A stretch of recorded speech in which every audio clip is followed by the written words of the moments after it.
എൻ്റെ അടിപൊളി football match കാണണം. എന്നാൽ പിന്നെ നമുക്ക് വീഡിയോയിലേക്ക് തുടങ്ങാം. ഗൈസ്, പുതിയ ബോൾ കാണണം, അടിപൊളിയല്ലേ? ഇനി നമുക്ക് ഇതെടുത്തിട്ട് പ്ലേ സ്റ്റോറിനകത്തോട്ട് പോവാം. അത് പോയി. അമ്മേ,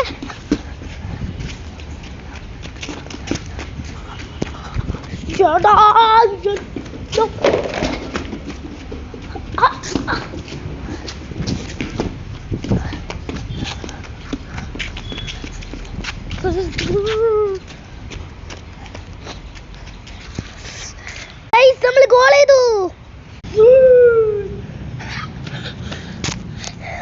ലൈക്ക്, സബ്സ്ക്രൈബ്, ഷെയർ, പിന്നെ ബെൽ ബട്ടണും കൂടെ അടിച്ചേക്ക്, പിന്നെ കമൻറ്റും കൂടി ചെയ്തേക്കണേ. അപ്പോൾ എല്ലാവർക്കും ബൈ.